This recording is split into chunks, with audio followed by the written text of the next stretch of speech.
Hello and welcome. I am Thomas Porteous and you're watching NewsX World. Let's take a look at some of the top headlines. Iran and Israel both claim victory as a Trump-brokered ceasefire halts days of airstrikes, but neither side backs down in words or posture. A US intelligence assessment reported by Reuters finds American strikes only delayed Iran's nuclear program by months, not destroyed it, as Trump claims. All 32 NATO leaders land in The Hague, with German Chancellor Merz calling the summit historic and focused on Europe's future security. President Trump returns to his first NATO meeting since 2019, praised by Mark Rutte for securing a 5% defence spending pledge from almost every member. Russia says Ukrainian drones damaged homes, a school and a grain depot in the border region of Rostov overnight. Moscow claims its forces shot down 40 drones across several regions and Crimea, including 7 over Rostov. At least 19 civilians die in fresh Russian strikes as Zelensky pleads for more Western aid at the NATO summit in The Hague. With US military support set to expire, Ukraine faces new uncertainty while Moscow's attacks on civilian areas continue unrelented. A groundbreaking international mission is set to take off in space today, marking a historic return for India, Poland and Hungary to crewed spaceflight after decades. Axiom Mission 4, or AX-4, lifts off from NASA's Kennedy Space Center in Florida early on Wednesday aboard a SpaceX Falcon 9 rocket. The crew includes Shamad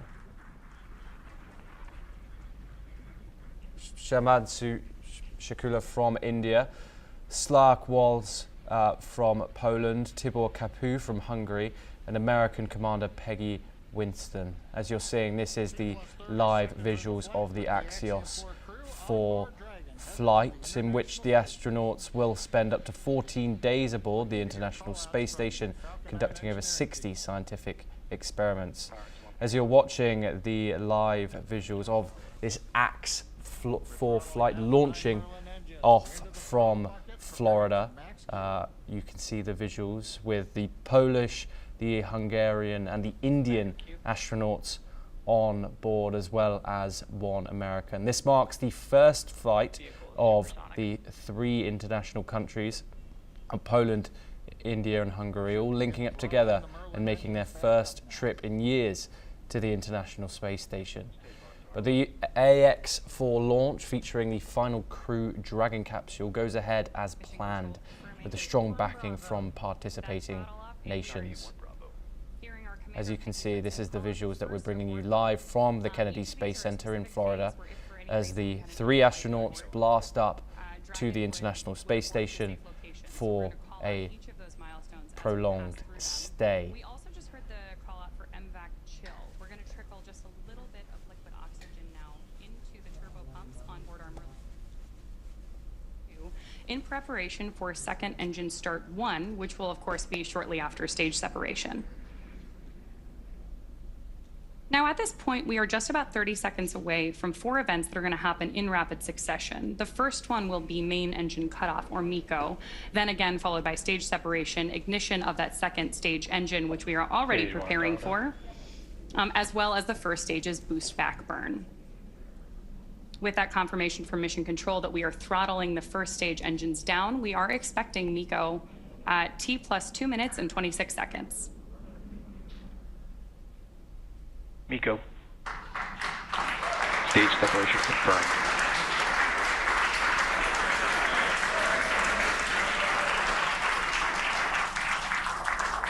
Stage 1 boost back startup and back ignition. There we had confirmation of all 4 of those events. And we will continue to bring you all the updates in regard to the AX-4 flight as events unfurl.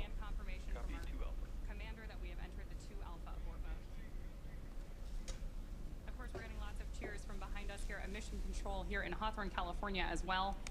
And at this point, our AX-4 crew is on their way to space. The view you have on your screen right now is our MVAC engine burning for that second engine first burn. We're expecting that SECO here, second engine cutoff, which will likely be called out over the nets as SECO in just a couple of minutes.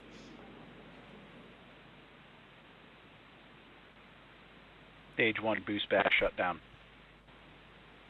Confirmation that the boost back burn on our first stage booster is now complete, and the booster is heading back toward the Florida coast to attempt a landing at LZ-1. At this point, stage 1 is actually still coasting to apogee. We're about to deploy those grid fins so that we can steer the vehicle as it enters the Earth's atmosphere. Dragon, SpaceX, nominal trajectory. And that call out from mission control means Dragon that copies, nominal trajectory. everything is right on track. We move on now over to the Middle East, where a fragile ceasefire between Israel and Iran is now in place, ending 12 days of high-intensity war. But global scrutiny over the conflict's cost and claims is only growing. On the ground, the violence has left a heavy human toll. In Tehran, Syed Hamidian lost his wife and daughter to an Israeli airstrike. He survived but now lives injured in hospital. Speaking through tears, he says he's not a soldier, just a self-employed man, and has no idea why his home was targeted. He called for justice. Let's take a listen in to his comments. من اومدم تیشرتمو عوض کنم یه دفعه دیدم یه چیز وحشتناکی نمیدونم حالا یه دفعه خورد تو ساختمون همین که شیشه هامون خورد شد کف ساختمون یه دفعه آوار شد رو به پایین خانمم و دخترم رو دیگه ندیدم و بود بچه نمی تنگی بیاشه نه من نظامی نبودم میتونید بپرس من نظامی نبودم من کارم آزاده پاسخی که در خورش باشه زن و بچه مردم بیگناه نکش زندگیم 42 سال زندگیمون نابود کرد. Now, in related news, Iran's health ministry now reports over 600 civilians that have been killed and more than 5,000 that are injured. In an independent US-based group, Harana puts the toll even higher, over 1,000 that have been killed. Israel says 28 of its civilians have died by Iranian missile and drone attacks that struck deep into Israeli territory and damaged hundreds of homes and schools. To give you some background, the war began on June the 13th when Israel launched surprise strikes on Iranian nuclear and military facilities, killing top commanders and scientists. Then it led to Iran's response with mass bombardments. Over the weekend, the United States joined the fray, targeting Iran's nuclear sites at Natanz, Fordo and Isfahan with bunker buster bombs and Tomahawk missiles. US President Donald Trump hailed it as a military triumph, saying the strikes had, quote, completely obliterated Iran's nuclear capabilities. But today, a leaked US intelligence assessment tells us a different story. According to a preliminary report by the Defense Intelligence Agency, the strikes have only delayed Iran's program by months and not years, as previously stated. Underground centrifuge halls were not destroyed. Uranium stockpiles remain. Some damage was confined to entrances and surface structures. This is what the US intelligence report states. The White House, however, has strongly rejected this leak. Press Secretary Caroline Leavitt called the assessment flat out wrong and the leak itself a smear campaign against the president. Meanwhile, European powers are urging diplomacy. France has warned of sanctions that could snap back if Iran doesn't return to diplomatic talks. The United Kingdom has also called on Tehran to prove its nuclear program is peaceful. Iran's UN ambassador said the attack only underscores that dialogue, not force is the only way forward. Iranian President Pezeshkian called the ceasefire a great victory and said Iran is ready to resolve differences with the United States and Gulf nations. Israel's Prime Minister Benjamin Netanyahu has also claimed success, declaring that two existential threats, nuclear annihilation and missile attack, had been neutralized. He praised President Donald Trump as Israel's greatest ally, but Israel's job isn't done, citing the ongoing war in Gaza and efforts to rescue hostages. Tensions still linger, with both Iran and Israel trading accusations of violating the truce within hours of it being announced, though no fresh attacks have been reported or confirmed since Tuesday. Trump has scolded both sides, especially Israel, for escalating. He said they've fought so long they don't know what they're doing, using a swear word in the process. And his envoy, Steve Witkoff, confirmed back-channel talks with Iran are ongoing and described them as, quote, promising. He called the intelligence leak treasonous. As schools reopen across Israel and Iran prepares funerals for its fallen, one question now looms large. Is this ceasefire the start of peace or just another pause before war resumes? We're now joined by our guest today,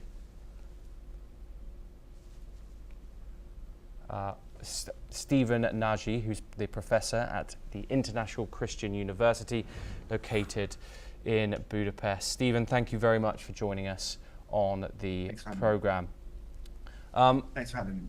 This ceasefire is now officially in effect, with no new strikes being officially announced by official channels.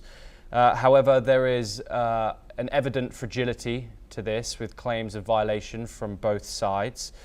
How do you see the stability of this ceasefire ongoing, and do you think diplomatic efforts will continue given the current state of the ongoing relationship between both the United States, Iran and Israel? Well, I think we can understand the progress of the peace, or whether the peace will remain stable, based on the Israeli and the United States assessments of what kind of damage they actually did to the Iranian nuclear facilities, whether it really is a permanent destruction of their nuclear capabilities, or if it just, as the leaked report said, has only put back the nuclear development over a few months. Second, I think the willingness of the Iranians to come to the table and engage in negotiation with the United States and perhaps European partners, or a third partner. And third, I think importantly, is the broader sentiment on the ground in Iran. Are the Iranians supporting the regime? Are they pushing for some kind of change? And how can we best understand this? And I think at all three levels, there's a lot of more ambiguity than there is some concrete detail in terms of where we sit at this particular stage of the conflict.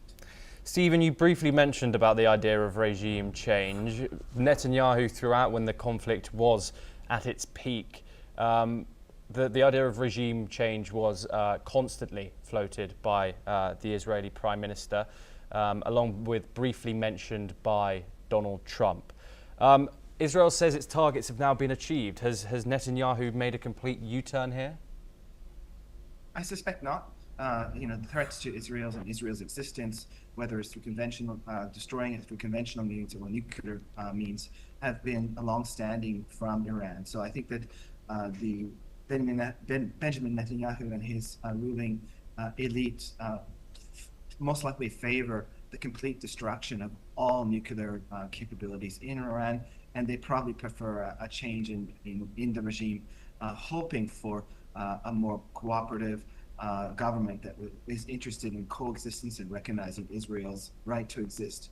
Whether this is possible, this is a very, very different question.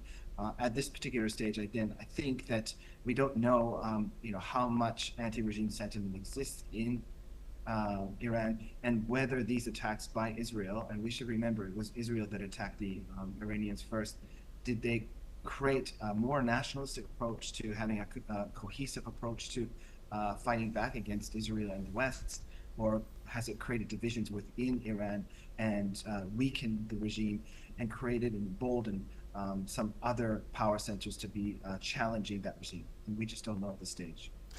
Stephen, and also what we've had today is Donald Trump being challenged by an outward body in the U.S.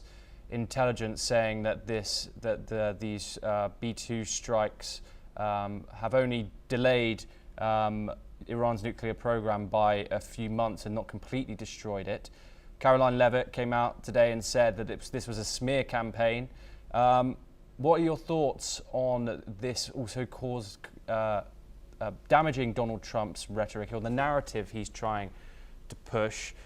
As in America, who do you trust in these situations where if it's the President of the United States saying one thing and then these external bodies saying another? Well, I think, again, we need to wait until the intelligence assessments come in. And, it's not just the American intelligence assessments that we need to consider. It's Israelis and other intelligence agencies that are looking at the exact damage that did take place. And if they did have the ability and were successful in completely destroying these nuclear facilities and their ability to produce, material for nuclear weapons. We just don't know at this stage, and my assumption is that we're not going to know. The Iranians are not going to let us into the country to see if the systems have been destroyed. But at the same time, I think that there is internal resistance in the United States and amongst different political parties, political interest groups to try to delegitimate President Trump's initiative to try and wipe out Iran's nuclear capabilities. This is something that always existed in the United States. Which should we believe? At this stage, I wouldn't believe any. I think we need to really wait for the coming weeks to get a much better assessment of where the Iranians are, how the Israelis are going to react to this, and again, what capabilities the United States can bring comprehensively to get a better assessment of the actual damage they've done to Iran's nuclear capabilities. Stephen, Naji, thank you very much for joining us on the broadcast. And here at NewsX, we will continue to bring you all updates from the ongoing situation between Iran and Israel and the broader Middle East. We move on now, where Canadian Prime Minister Mark Carney has said that President Donald Trump is no longer interested in annexing Canada as the 51st state.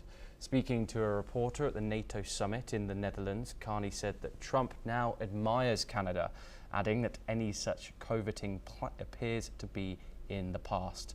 Carney also noted Trump's pressure on NATO defence spending and has pushed Canada to meet its commitments. Now we stay in the diplomatic world, where Chinese Premier Li Qiang is calling on the world to take constructive action in boosting global economic and trade cooperation. Speaking at the opening of the summer Davos in Tianjin, Li urged nations to defend free trade, support multilateralism and build supply chains. He said disputes in trade are normal, but stressed that they must be resolved through equal consultation and mutual respect. Li emphasized the need for countries to coordinate macro policies and work together to strengthen global industrial and supply chain security. China, he said, remains committed to opening up, enhancing connectivity and pursuing mutually beneficial cooperation with the world. The Premier also called for greater resilience in development and for deeper industrial collaboration. Listen in to what the Chinese Premier had to say. 当前国际经贸格局正在发生深刻变化，受地缘政治、技术革新、经济结构等多方面的影响，全球经济格局深刻变革调整，全球经济已经深度融合，没有哪个国家能够离开世界，独自成长、独自繁荣。合作是发展的必然选项。 We move on once again. India's Defence Minister Rajnath Singh will travel to Qingdao in China to attend the two-day Shanghai Cooperation Organization Defence Ministers meeting, marking the first visit by a senior Indian official to China since the military standoff in eastern Ladakh began in 2020. Singh says he looks forward to presenting India's vision for global peace and security and will call for joint, consistent efforts to eliminate terrorism in the region. His visit comes just as a National Security Advisor, Ajit Doval, also attends a separate SCO Security Chiefs meeting in Beijing. During the conclave, Singh is expected to hold bilateral talks with his Chinese and Russian counterparts and reaffirm India's commitment to the SCO's core principles while stressing the need for stronger trade, economic collaboration and connectivity across the region. The SHO was founded in 2001 and India joined in 2017. The SCO is an intergovernmental organisation made up of 10 member states. We stay in the Indo-Pacific. Japan has conducted its first surface-to-ship missile test within its own territory, firing a Type 88 missile from Hokkaido amid growing security concerns in the region. The move marks a shift from Japan's US-based drills, which officials say are costly and limit participation. Japanese government spokesperson Yoshimasa Hayashi said domestic exercises are crucial to train more troops and maintain defensive readiness. While Japan stressed the drill was not targeted at any nation, Tokyo has previously named China as its greatest security challenge. The test comes as Japan boosts defense spending and deepens military cooperation within the United States. Tragedy struck at a shipyard on Indonesia's Batam Island, where a fire on a palm oil tanker killed 4 people and injured 5 others. The vessel, Federal II, was undergoing repairs at PTASL shipyard when the fire broke out. All 9 victims were technicians working on board. 4 lost their lives while 5 others survived and are now receiving medical treatment. Police have confirmed the fire has been extinguished and a full investigation is underway to determine the cause. This incident raises fresh safety concerns in one of Indonesia's busiest industrial ports. Now we turn to the United States, where protesters in Venice claim victory after Jeff Bezos' wedding was moved from the city centre to a private revenue at the Arsenal. The shift followed days of demonstrations by locals, climate activists and an anti-billionaire groups accusing Bezos of exploiting Venice as a private playground. No Space for Bezos led the charge, plastering posters and planning stunts, calling the wedding a symbol of inequality and climate justice. City officials joined the protests and called them absurd, saying the event brings economic benefit and protesters represent a vocal few and not the city. Bezos' star-studded guest list includes Leonardo DiCaprio, Kim Kardashian and Trump allies, as activists prepare more protests during the 3-day wedding celebration. A cargo ship carrying 3,000 new vehicles to Mexico has sunk in the North Pacific weeks after a fire destabilized it near Alaska's Aleutian Islands. The morning Midas sank on Monday in waters 5,000 meters deep, 415 miles from land. No injuries were reported and all 22 were rescued. The fire began on June the 3rd with thick smoke seen from the deck carrying electric vehicles. The cause of the fire still remains unclear. The ship carried nearly 70 electric and 680 hybrid vehicles, raising pollution concerns, though the Coast Guard says no visible pollution has been detected. Salvage ships and pollution control vessels remain at the site as Zodiac Maritime monitors the situation and sends additional response support. A dangerous heat wave is gripping much of the US northeast, with temperatures in cities like New York, Boston and Washington expected to break records. Central Park could hit 99 degrees Fahrenheit, outpacing previous highs. The National Weather Service calls it the worst day yet for widespread heat. Amtrak has slowed trains while the Washington Monument is closed due to extreme conditions. Construction companies have shifted work hours and boosted safety measures. In New York, primary election voters faced scorching temperatures. Farmland in Western Canada has also been hit hard, with crops suffering from both drought and extreme sun. Authorities say the heat will start to subside by the mid-week.